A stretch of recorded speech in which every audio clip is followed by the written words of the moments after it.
Yeah, I welcome Geoffrey Bowker to the HKW talks on the Anthropocene. He is professor at the School of Information and Computer Science, University of California at Irvine, where he directs the Values in Design Laboratory. Welcome, Jeff. Thank you so much, Bernd. Great to have you. You just arrived from California.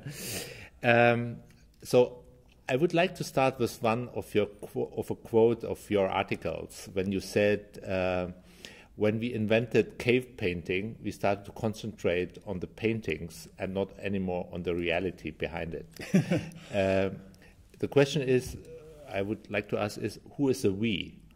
Is that true for all societies, or is that not quite a Western description of Western thinking? I'm almost about to excise the word "we" from my vocabulary because it's caused me so many problems over the ages.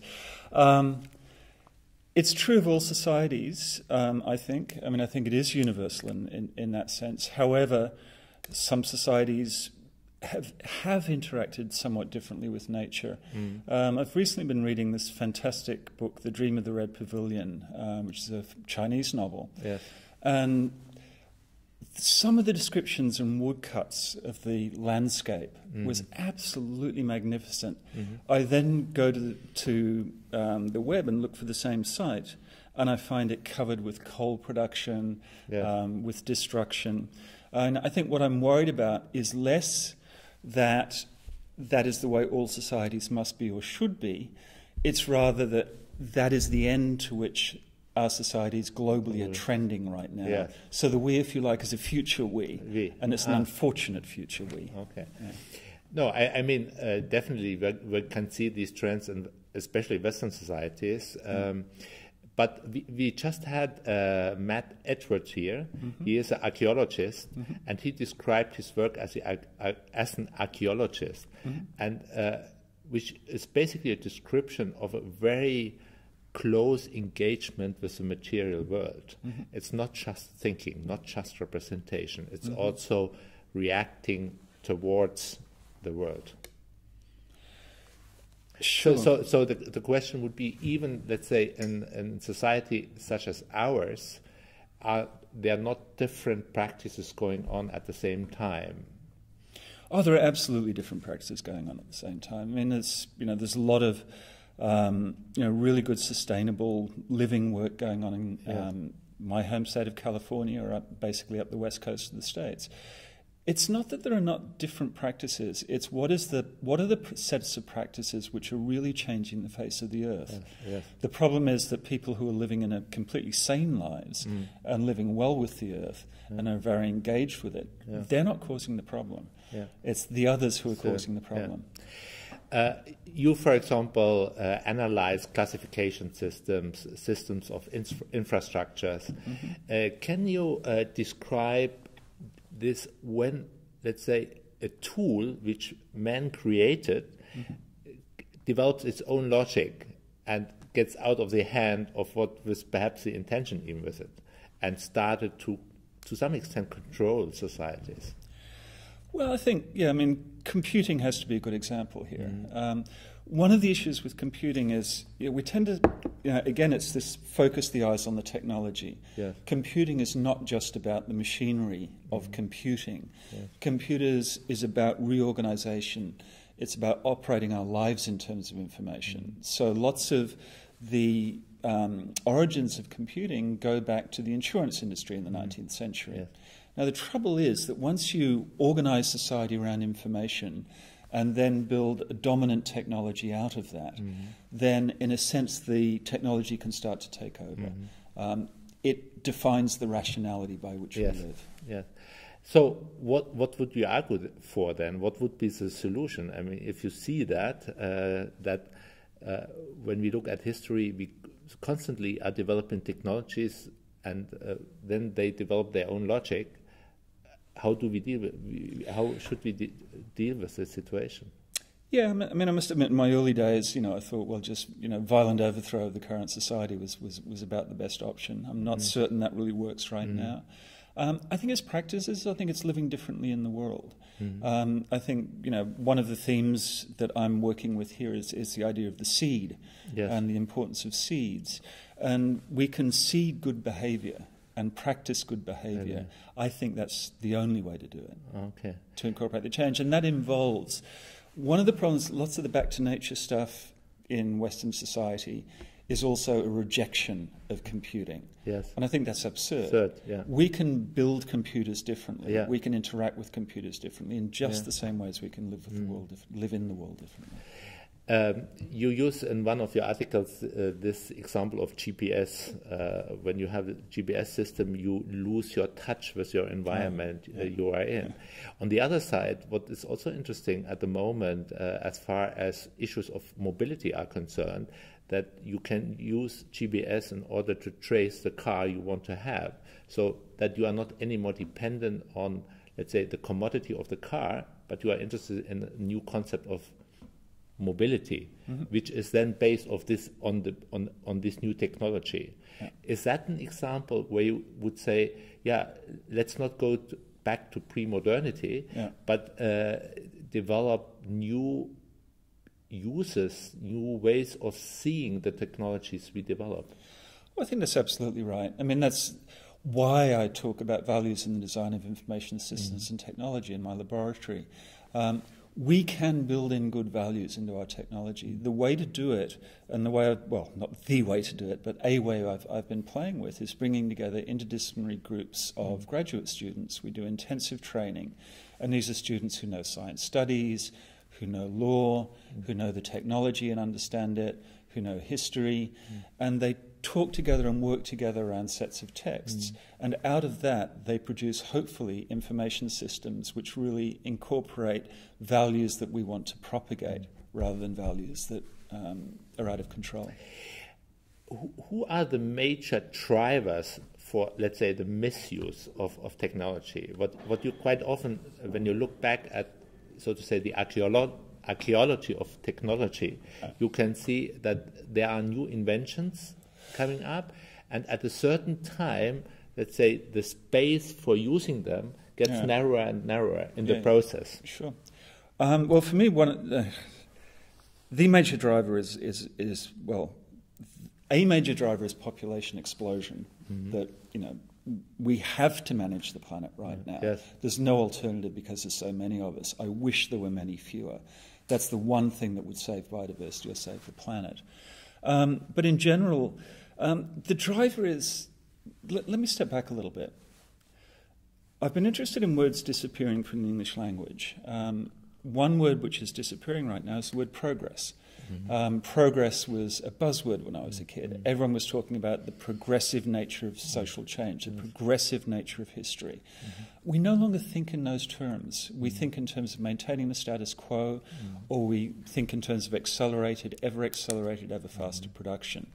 And for me, it's that logic of acceleration, which has somehow replaced the logic of value. That is the real issue.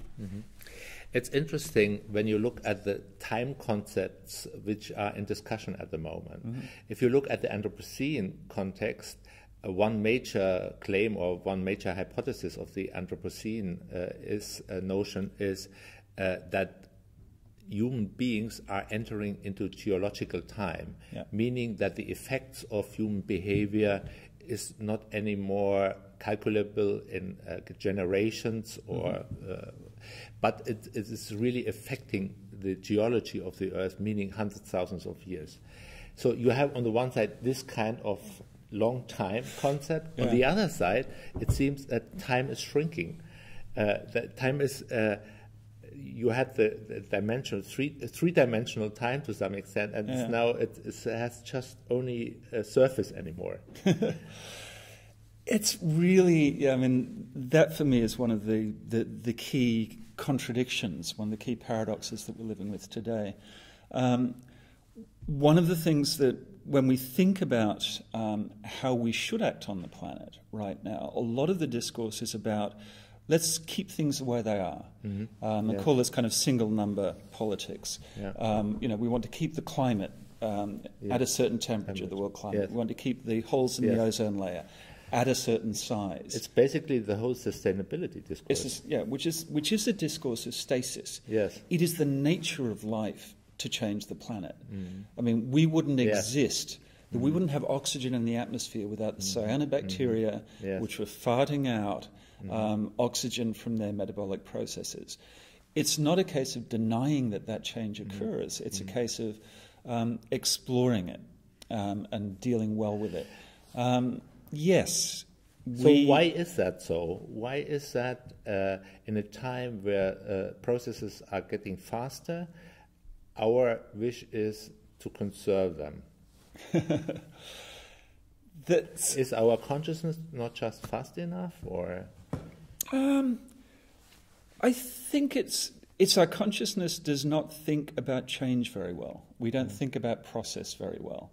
It's like when I did my history degree, we had remarkably little historiography, thinking about the theory of history, thinking about the theory of the way in which things change. And lots of disciplines, scientifically and in the humanities, have been exploring the nature of change lately and the nature of that process. The reason today, it's a failure of imagination. Take biodiversity. We shouldn't... Preserving biodiversity is an absolutely crazy concept. Species always go extinct. What we should be preserving is the possibility of change, the possibility of the development of new species. That's the unit of preservation that we should be interested in. But what is the reason why that is so, that we tend at the moment really to froze processes? And not interacting with them. Yeah. First of all, I'll say that's... I trace this idea of freezing the process back to the early 19th century and back to folks like the great geologist Charles Lyell. And I think it's quite amazing at the period of time when we talk about the progressive era, the era of certainty from about the mid-1850s onwards.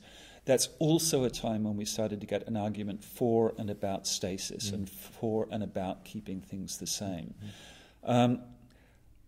It's a counter-historically to the idea of the apocalypse, that we are headed for the apocalypse, après moi le déluge, everything is going to hell in a handbasket after us. It's another way of dealing with our fears of our own mortality. Instead of saying, well, we will all ascend to heaven, and we've sort of lost, or go to hell, and we've sort of lost that in our cultural imaginary. What's the alternative? Well, let's just freeze time. Let's just keep everything the same. Let's live in an eternal present. That can be an absolutely beautiful thing. You know, when Spinoza argues about the nature of immortality in the soul, he is talking about the eternal present in absolutely beautiful and rich ways.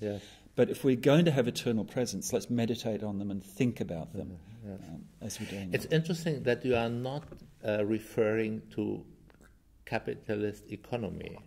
Because in capitalism, to some extent, there is this ambivalence inbuilt. On the one side, to commodify everything, and commodifying meaning freezing it, to making it into object. Processes, you think, how can I commodify thinking in order to sell it? So there is this tendency. But on the other side, of course, capitalism is based on change. I mean, it's completely... It would not work without processes and change. So this is not a reference point at all for your thinking? It's absolutely central for my thinking. You know, and I'm sorry if I didn't make that particularly clear earlier. I mean, capitalism is great. What it does, I mean, I've tried to imagine at some stage how much of the Earth's surface has been involved in producing the same object, like a Big Mac. And it's absolutely amazing. The mobilization of resources to produce sameness is just staggering at the moment. If you go through the Midwest in America, fields and, you know... And this is exactly the process you're describing, freezing. That's freezing, that's right. And yet capitalism is voracious. Capital always wants to go faster. I mean, I actually go back to an probably forgotten now, but brilliant sociologist, Alfred Zernrittel, German sociologist, who talked about the temporalities that we've created, the temporalities that we experience right now, are very much the temporalities of capitalism. And it's all about exchange value. It's all about that idea of a frictionless economy. How do we create a frictionless economy?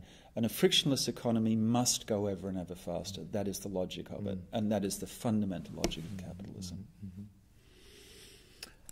Thanks a lot, Jeff. We are over already. We're over? Oh dear, okay. No, it was great.